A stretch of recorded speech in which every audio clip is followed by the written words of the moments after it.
नमस्कार बच्चों, ज्ञानदायनी क्लासेस में मैं सरोज सांगवान आपका स्वागत करती हूँ। बच्चों, आज की हिंदी क्लास में हम 12th क्लास की हिंदी बुक आरोह भाग 2 गद्यखंड के पाठ 14 पहलवान की ढोलक, जो फणीश्वर नाथ रेणु जी द्वारा लिखित एक कहानी है, इसका हम सार करेंगे। इस पाठ के को शुरू करने से पहले हम इसका संक्षिप्त परिचय जान लेते हैं कि इस पाठ के अंदर क्या है। तो पहलवान की ढोलक फणीश्वर नाथ रेणु जी द्वारा लिखित एक श्रेष्ठ कहानी है। फणीश्वर एक आंचलिक कथाकार माने जाते हैं। प्रस्तुत कहानी उनकी एक आंचलिक कहानी है। पहलवान की ढोलक व्यवस्था के बदलने के साथ लोक कला और उसके कलाकार के अर्थहीन हो जाने की कहानी है। यानी जो व्यवस्था है वो तो बदल ही रही है, लेकिन जो वहाँ के जो कलाकार हैं और उनके जो अर्थहीन हो जाने का, यानी उनके जो अस्तित्व है वो ही खत्म हो जाता है।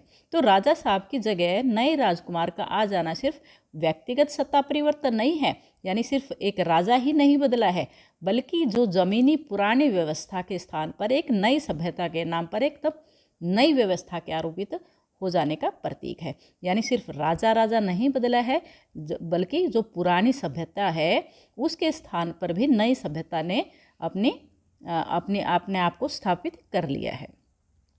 लेखक ने भारत पर इंडिया के छा जाने की समस्या को प्रतीकात्मक रूप से अभिव्यक्त किया है।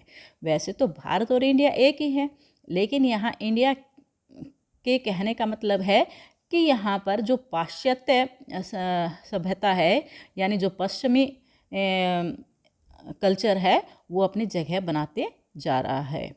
तो श्यामनगर के समीप, अब हम कहानी शुरू करते हैं। तो श्यामनगर के समीप का एक गांव सर्दी के मौसम में मलेरिया और हैजे से ग्रस्त था।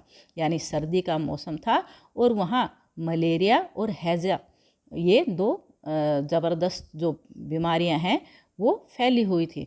चारों ओर सन्नाटे से युक्त बांस और फूस की झोंपड़ियां खड़ी थी। रात्रि में घना अंधेरा छाया हुआ था, यानी गुप्त अंधेरा था।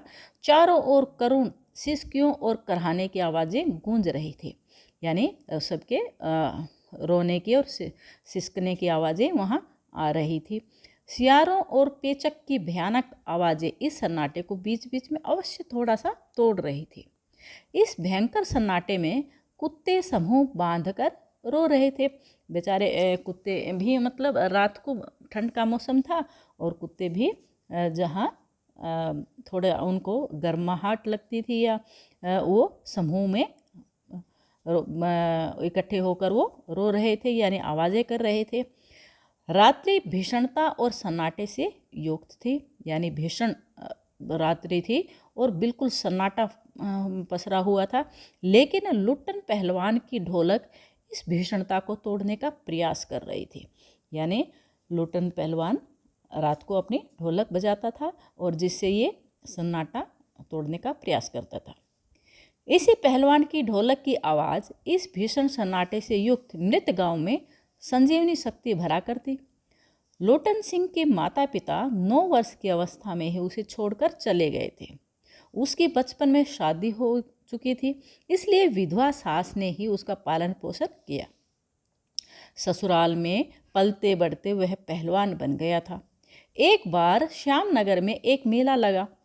मेले के दंगल में लोटन सिंह ने एक प्रसिद्ध पहलवान चांद सिंह को चुनौती दे डाली। यानी एक चांद सिंह नाम का एक बड़ा पहलवान था और उसको लोटन सिंह ने चुनौती दे दी, जो शेर के बच्चे के नाम से जाना जाता था। जो चांद सिंह था उसको सभी शेर के बच्चे के नाम से जानते थे। श्यामनगर के राजा ने बहुत कहने के बाद ही लोटन सिंह को उस पहलवान के साथ लड़ने की आज्ञा दी, क्योंकि वह एक बहुत प्रसिद्ध पहलवान था। लोटन सिंह ने ढोलक की धीना धीना धिक धीना आवाज़ से प्रेरित होकर चांद सिंह पहलवान को बड़ी मेहनत के बाद चित कर दिया, यानी उसको हरा दिया। चांद सिंह के हारने के बाद लोटन सिंह की जय जयकार होने लगी और वह लोटन सिंह पहलवान के नाम से प्रसिद्ध हो गया। राजा ने उसकी वीरता से प्रभावित होकर उसे अपने दरबार में रख लिया। अब लोटन सिंह की कीर्ति दूर दूर तक फैल गई, यानी उसका हर जगह नाम हो गया। लोटन सिंह पहलवान की पत्नी भी 2 पुत्रों को जन्म देकर स्वर्ग सिधार गई। लोटन सिंह अपने दोनों बेटों को भी पहलवान बनाना चाहता था, इसलिए वह बचपन से ही उन्हें कसरत आदि करवाने लग गया। उसने बेटों को दंगल की संस्कृति का पूरा ज्ञान दिया, यानी उसको दंगल वो कसरत वगैरह करवाने लगा, उसको कुश्ती सिखाने लगा। लेकिन दुर्भाग्य से एक दिन उसके वयोवृद्ध यानी बूढ़े राजा का स्वर्गवास हो गया। तत्पश्चात विलायत से नए महाराज आ गए, यानी जो बूढ़ा राजा था वो स्वर्गवासी हो गया और उसके बाद एक नए महाराज आए और राज्य की गद्दी संभालते ही नए राजा साहब ने अनेक परिवर्तन कर दिए। हमने शुरू में बताया था कि सिर्फ राज्य परिवर्तन ही नहीं होता, उससे पुराने जो चीज़ें हैं वो भी सब बदल जाती हैं। तो उस नए राजा ने सब कुछ वहाँ बदल दिया। तो दंगल का स्थान घोड़ों की रेस ने ले लिया। अब उसने दंगल को ख़त्म कर दिया और घोड़ों की रेस शुरू कर दी। बेचारे लोटन सिंह पहलवान पर कुठाराघात हुआ। वह हतप्रभ रह गया, आश्चर्यचकित रह गया। राजा के इस रवैये को देखकर लोटन सिंह अपनी ढोलक कंधे में लटकाकर बच्चों सहित अपने गांव वापस आया। वह गांव के किनारे पर झोंपड़ी में रहता हुआ नौजवानों और चरवाहों को कुश्ती सिखाने लगा, यानी कि वहाँ जो जवान बच्चे थे और जो गाय वगैरह चराने वाले थे, बकरियां चराते थे, चरवाहे थे, उनको कुश्ती सिखाने लगा वहाँ पे। गांव के किसान व खेतीहर मजदूर भला क्या कुश्ती सीखते। अचानक गांव में अनावृष्टि यानी बारिश नहीं हुई, सूखा पड़ गया और अनाज की कमी हो गई। मलेरिया और हैजे आदि भयंकर समस्याओं का वज्रपात हुआ, यानी भयंकर बीमारियां वहाँ फैल गई। चारों ओर लोग भूख, हैजे और मलेरिया से मरने लगे। सारे गांव में तबाही मच गई। लोग इस त्रासदी से इतना डर गए कि सूर्यास्त होते ही अपनी अपनी झोपड़ियों में घुस जाते थे।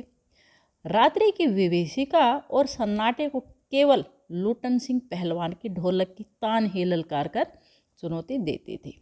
यही तान इस भीषण समय में धैर्य प्रदान करती थी, यानी उनको धीरज बंधाती थी।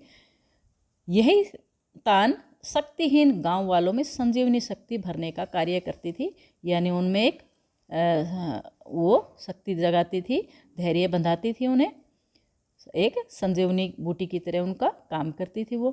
पहलवान के दोनों बेटे भी इस भीषण विभीषिका के शिकार हुए।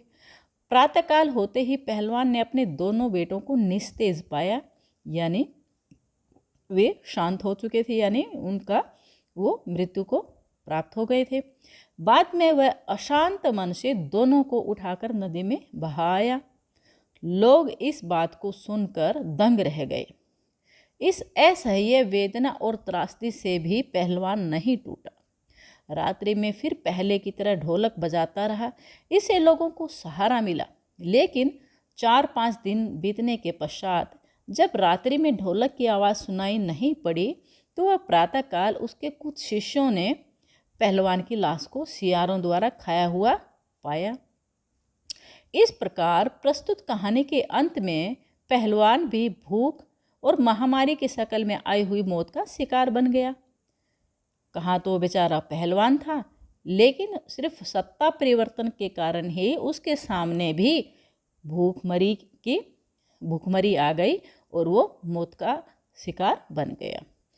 यह कहानी हमारे समक्ष व्यवस्था की पोल खोलती है, साथ ही व्यवस्था के कारण लोक कलाओं के लुप्त होने की ओर भी संकेत करती है तथा हमारे सामने ऐसे अनेक प्रश्न पैदा करती है कि यह सब क्यों हो रहा है। तो ये था हमारा पाठ पहलवान की ढोलक। आशा करती हूँ कि आपको अच्छे से समझ में आ गया होगा। ये वीडियो आपको कैसी लगी, इससे संबंधित यदि आपको कोई भी डाउट है, कोई भी प्रश्न है, तो आप कमेंट करके मुझसे पूछ सकते हैं। यदि आपके लिए ये वीडियो थोड़ी सी भी हेल्पफुल है तो प्लीज़ चैनल को सब्सक्राइब कर दें और वीडियो को लाइक कर दें। वीडियो देखने के लिए धन्यवाद।